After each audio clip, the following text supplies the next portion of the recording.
Salut, moi c'est Dr Emmanuel Naouji. Je suis très content que vous ayez pris de votre temps si précieux pour regarder cette petite vidéo. Je vais vous amener là où vous pouvez me trouver rapidement là. Je suis sur, vous me trouvez sur emmanuelnaouji.com, oui. Et c'est en français, c'est bilingue. Hein? Si vous cliquez français juste à côté de mon nom là-bas, vous cliquez là-bas, tout le contenu va changer de l'anglais en français et vice versa. Et aujourd'hui, je veux parler de la vérité que Dieu a pensé de faire quelque chose de nouveau dans ta vie. Dieu a toujours pensé faire quelque chose de nouveau dans ta vie. Mais la réalité n'est pas que Dieu veut faire ça seulement, mais c'est comment accéder, comment vivre cette réalité là-bas dans notre vie, cette promesse ou la parole de Dieu dans notre vie. Et je sais que la plupart d'entre vous, vous consultez avec les prophètes, les prophétesses, les serviteurs, les servants de l'Éternel, les apôtres, les docteurs, les évangélistes, ou les gens qui ont des dons un peu uniques là, et particuliers, vous le voyez parce que vous avez besoin de l'aide, vous avez besoin du soutien dans la prière et tout ça. Ce n'est pas une mauvaise chose, mais la réalité est que ce qui se passe dans votre vie, c'est entre Dieu et vous. Dieu et toi. Ce n'est pas ce qu'un prophète dit, ce n'est pas ce qu'une prophétesse dit, ce n'est pas ce qu'un homme dit ou une femme peut dire qui pourrait vraiment changer ta vie. C'est ce que toi tu fais avec ce que Dieu te dit. Alors aujourd'hui, je veux partager avec toi quelque chose un peu là, rapidement là. Ça vient du livre d'Ésaïe. Ésaïe chapitre 43. En ton temps, tu vas lire versets 14 à 21. Et on commence d'abord à parler de qui Dieu est. Le peuple d'Israël était dans une situation quand ils étaient en déportation et ils attendaient la promesse de Dieu, que Dieu puisse accomplir sa promesse et tout ça. Et alors Ésaïe a écrit ces paroles ici au peuple d'Israël et je vais lire un peu vite, rapidement là-bas. Je ne veux pas lire tous ces deux versets ici, mais ce sont les versets 14 et 15. En ton temps, tu peux lire ça. Et il y a à peu près 4 choses qui viennent de ces deux versets ici. Il y a d'abord Dieu, il est le Rédempteur. Il est le Saint d'Israël, ça c'est numéro 2. Dieu, il est le Créateur d'Israël et il est le Roi. C'est ça, c'est que Dieu est pour nous. Il est le Rédempteur, il est notre Roi, il est notre Créateur, c'est-à-dire Dieu est capable de changer, Dieu est capable de faire beaucoup d'histoires dans ta vie parce qu'il est Dieu. C'est ce qu'il fait. Les hommes, les femmes peuvent te promettre des histoires. Demain, ils auront des excuses. C'est pourquoi la Bible dit que Dieu n'est pas un homme pour mentir, ni un fils de l'homme pour se repentir. Parce que ce qu'il dit, c'est ce qu'il fait, ce qu'il déclare, c'est ce qu'il va exécuter.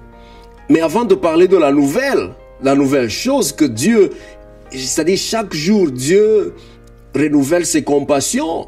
Il renouvelle ses compassions et sa justice. Il renouvelle, c'est-à-dire chaque jour de ta vie, tu es capable de vivre une nouvelle chose dans ta vie.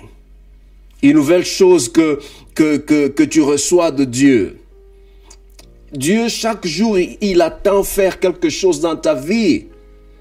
C'est ce que Dieu est. Il est éternel, c'est-à-dire il n'a pas de fin, il n'a pas de début, il n'a pas de fin. Son nom, c'est Yahweh. C'est-à-dire quelqu'un qu'on ne peut pas décrire, quelqu'un on n'a aucun nom pour décrire qui Dieu est.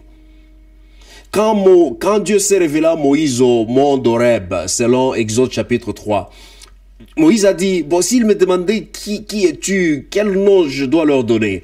Et Dieu dira, je suis qui je suis. C'est-à-dire quoi? C'est-à-dire que Dieu, ce qu'il était hier pour toi, aujourd'hui il sera quelque chose d'autre. Demain il sera quelque chose d'autre.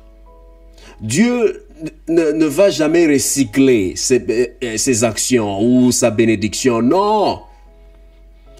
si quelqu'un n'utilise pas la bénédiction ou les promesses de Dieu en Chine là-bas, Dieu ne va pas aller prendre et dire, oh, ok, il y a quelqu'un au Congo ou quelqu'un en Zambie, il a besoin aussi de ça. Non.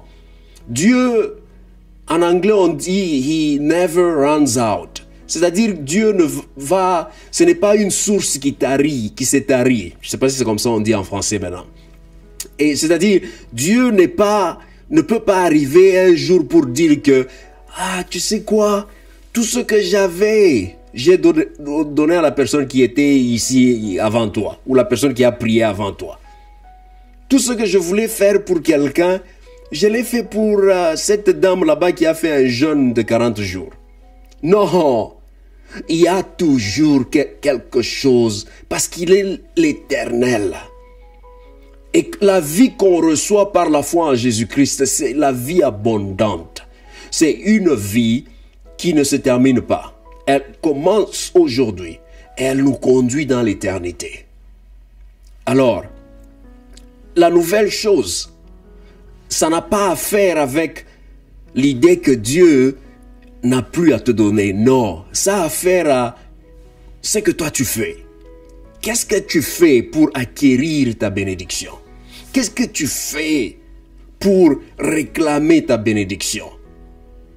Vous savez, quand vous lisez le reste de notre passage aujourd'hui, Ésaïe 43, 14 à 21, vous lisez vers le verset, je crois, 17, 18 ou 19.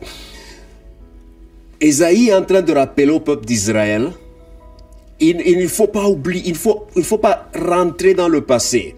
C'est-à-dire, ne vous souvenez pas de ce qui s'est passé hier. Ne vous accrochez pas à ce qui s'est passé avant-hier. Ne vous accrochez pas à ce qui s'est passé il y a 10 ans.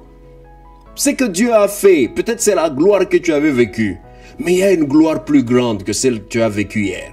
Celle que tu as vécue il y a 10 ans. Et c'est pourquoi j'aime ce que Paul a toujours dit que si tu te crois être debout, c'est que tu as commencé à tomber. C'est-à-dire, ne t'arrête pas seulement à ce que tu as. Il y a plus que ce que tu as. Et Dieu aimerait te donner, mais il attend. Il attend que tu te prédisposes. C'est-à-dire, premièrement, ne t'accroche pas au passé, ne t'accroche pas à hier ou à avant-hier. Ne t'accroche pas à ce que tu avais vécu il y a 5 ans, 10 ans.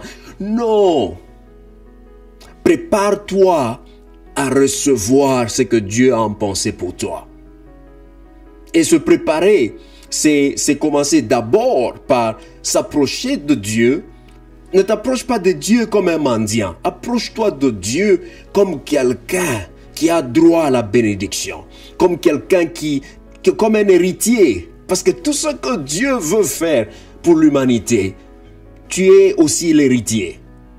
Tu dois aussi l'avoir. La gloire, la réussite, le succès. Ça ne va pas... Vous voyez, la gloire, pour moi, dans ma vie, ça ne va pas être la même. De la même façon que je la vis, ça ne sera pas de la même façon que tu vas aussi la vivre. Sinon, ça va changer l'idée de Dieu, de ce que Dieu est. Il est l'Éternel. Ce qu'il te donne sera différent de ce qu'il me donne. Mais tu dois seulement te préparer. Tous nous devons nous préparer. Et on se prépare par la foi. D'abord, on s'approprie de la promesse.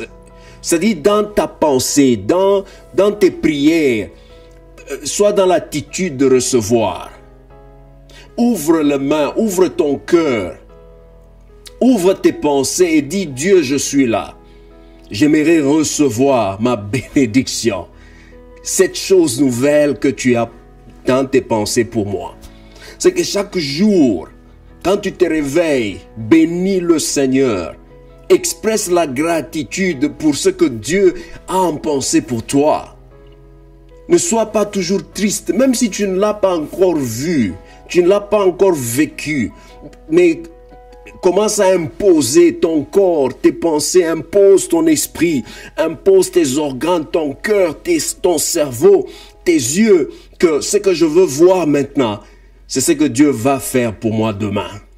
C'est ce que Dieu va faire pour moi dans 10 minutes. C'est ce que Dieu va faire pour moi dans 1 heure, ce que Dieu va faire pour moi dans 1 semaine, ce que Dieu va faire pour moi dans 1 mois ou dans 1 année. Attends-toi à ça. Confesse cela, proclame cela. Et quand Dieu il te voit, parce qu'il honore ceux qui l'honorent. Et quand Dieu il te regarde en bas, parce qu'il sait que tu as la foi en lui. Il sait que tu te confies en lui. Il sait que tu proclames quelque chose que tu n'as pas encore reçu jusque-là. À cause de la puissance de Dieu. Il sait que tu reconnais que Dieu est puissant. Il est capable de faire au-delà de tes pensées, de ton imagination. Il peut te donner plus que ce que tu demandes. Et quand Dieu voit cette prédisposition dans ta vie, ce qu'il va faire, c'est juste faire. C'est juste te bénir, te combler, te se glorifier dans ta vie, te faire réussir et t'aider à prospérer et prospérer à tous égards. En tout cas, merci beaucoup. Comme je l'ai dit, mon nom moi c'est Dr Emmanuel Naoji et merci pour votre temps. Je vais encore publier une autre vidéo et je serai encore ici, Dieu aidant, la semaine prochaine, pendant le week-end. Que Dieu vous bénisse, à la prochaine.